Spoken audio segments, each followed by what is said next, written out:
is Jim Graham, and I'm honored to be here. This is my hometown.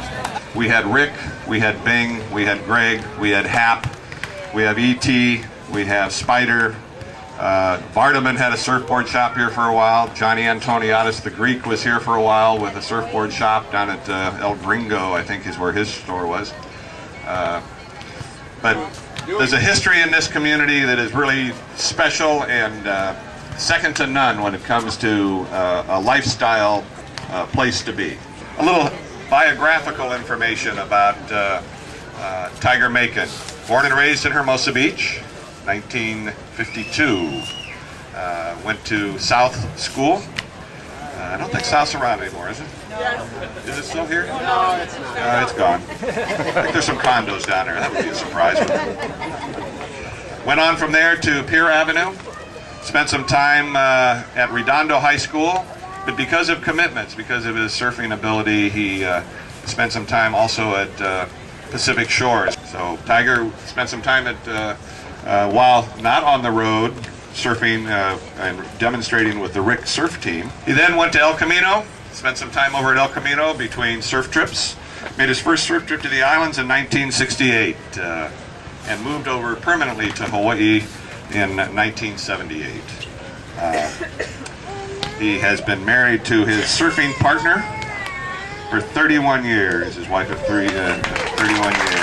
And both here, he will be introduced here, I'm sure, in a few moments.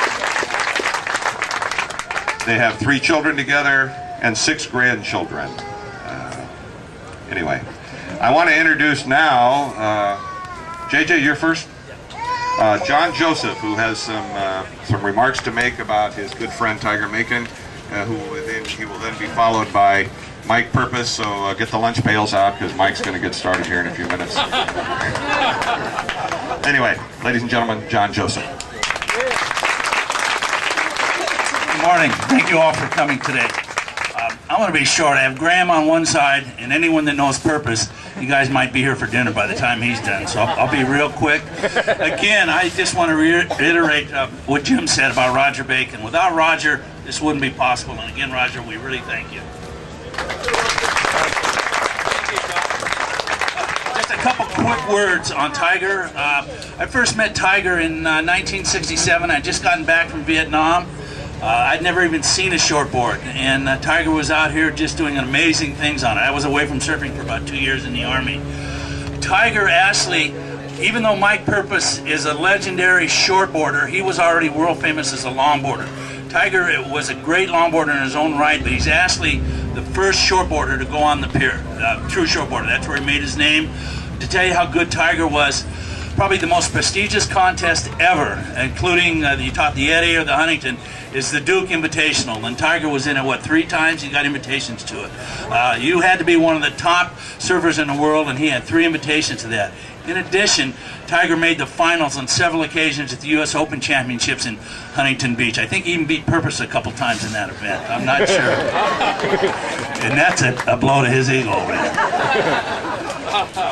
Tiger, we hope, will not be the last of the shortboarders to come on the pier. There's just an unbelievable generation of shortboarders that came up in the late 60s and 70s that will be coming on as we're transitioning out of the longboarders. There's still several longboarders that are in the crowd today that need to be on the pier, people like Teague and Ronnie Garner and people like that. But also the shortboard, we have a history here. People like the Levy brothers, Dennis Jarvis, Chris Barella, Mike Stevens, Froho, Mike Benvenides. It goes on, and hopefully we'll be seeing more and more of those people every year up here. That being said, I want to get into Tiger. I've got one short story about Tiger. It'll tell you why he's up here.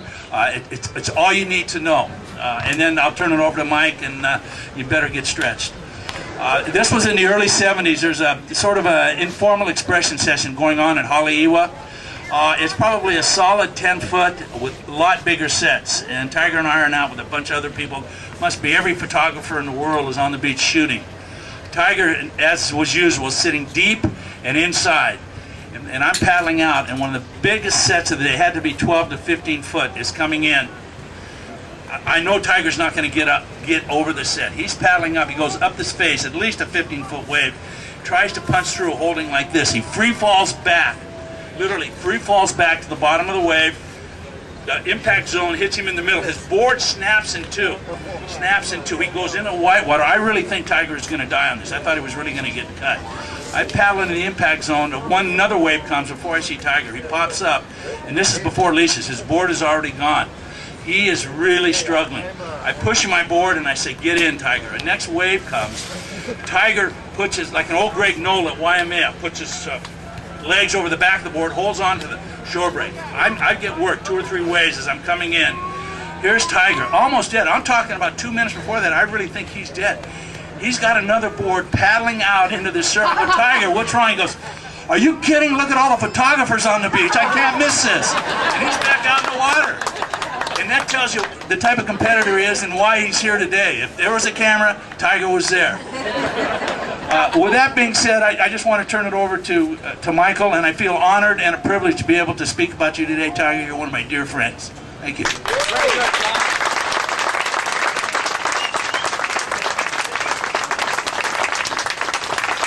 I want to start off by thanking Roger Bacon too, because without Roger Bacon, this whole thing wouldn't ever happen. Thank you. He's the one that got it all together. Everybody appreciates that. And I just want to welcome everybody down here. I'm really glad that everybody came down here today to the place where the first wave was ever surfed, the place where the first surf club was ever formed, the place where the first commercial surfboard was ever made, the place where the first wetsuit for surfers was ever made, the place where the first commercial skateboard was ever built, the first place where the first commercial surfboard and surf team was promoted, the place where the first skateboard was ever built, and wherever the first place where they had the very first skateboard contest, the place where we honor Tiger Makin today. The place is the original and the only surf city in the United States.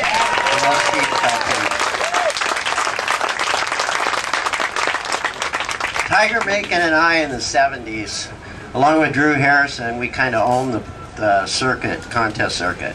And Drew and I always hated Tiger because he was such a nice guy. And we knew that he was going to get the best wave in every heat, no matter what. And he was always sitting there right inside of you when the best wave always came through. And it used to kill us because you couldn't get mad at the guy because he was such a nice guy at the same time, you know, for sneaking right inside you, getting the wave of the day and winning the contest, you know. And he was a great contest surfer. But I'll tell you, in the 70s, Tiger and I, we really had it good.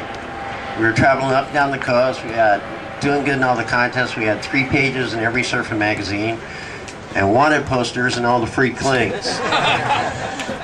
We had so many girlfriends, we had to put drive-through windows in our bedroom.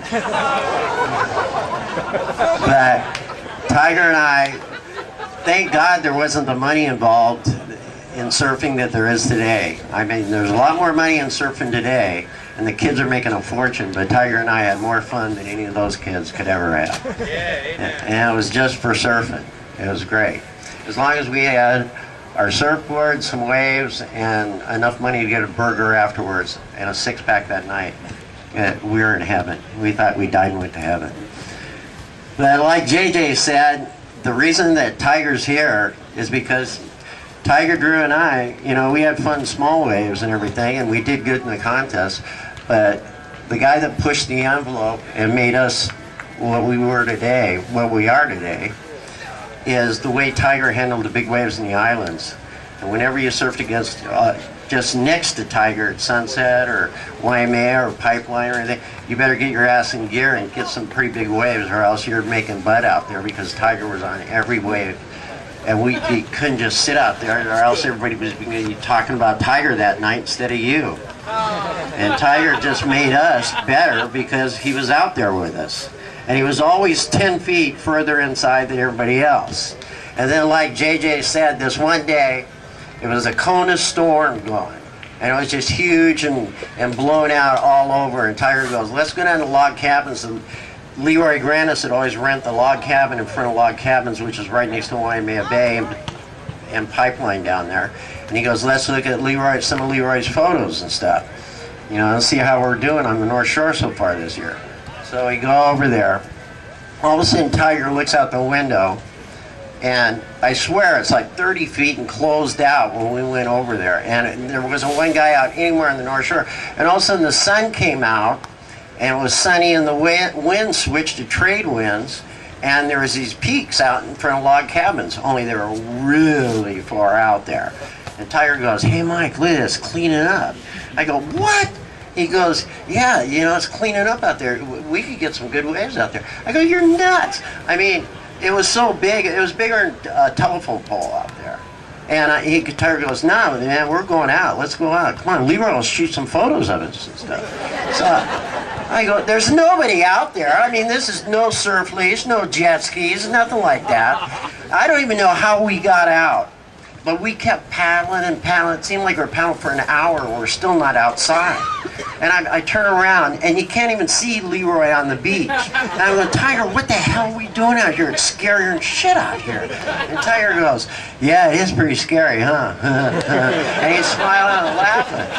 And I go, "Tiger, the first big wave that comes through, I'm going. I don't care if you're behind me or not. If I can catch it, I'm going.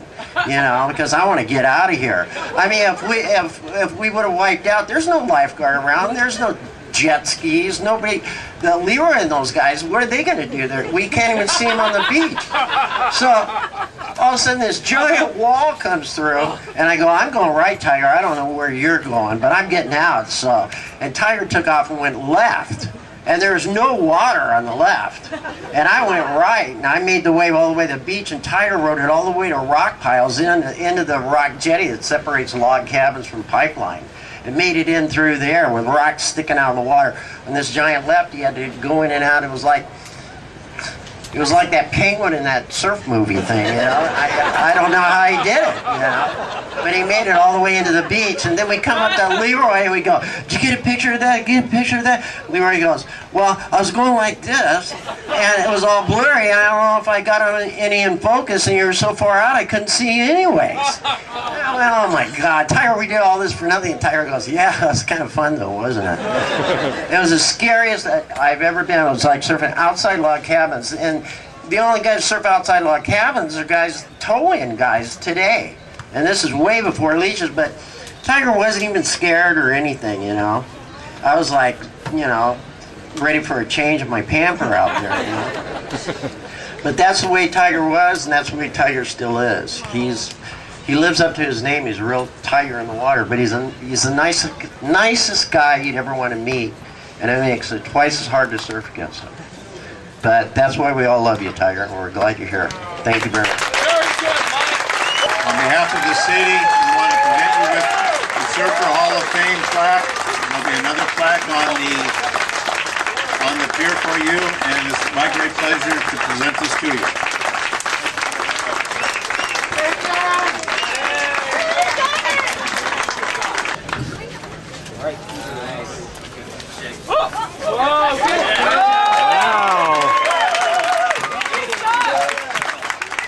I want to thank you guys for all coming. I really appreciate this.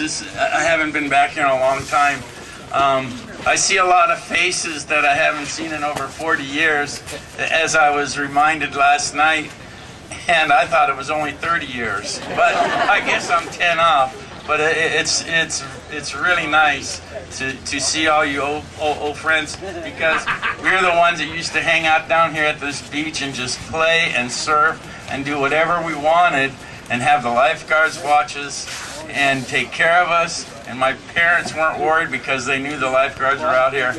And I'd like to give a thanks to them. I'd like to give a thanks to Mindy, who did such a great job, and the city of Hermosa Beach. I want to thank my lovely family for all showing up. They're everywhere. My wife is my surf partner of 31 years, Iris, and we surfed from the first day that we met, and we kept surfing together until now. We still surf together, and she's my surf partner. It's great because I don't have to come in on time. I don't have to be home at a certain time. We could surf and trade off watching the kids, so that's how it worked, you know, and it worked out great. and I appreciate her, and she just is a blessing to me. And that's all I have about to say, but I thank the rest of my family for showing up. My sister, her husband, and everybody, my daughters. It's really nice. My son, my other daughter, Carly, who used to surf professionally, but now she's a striving mother.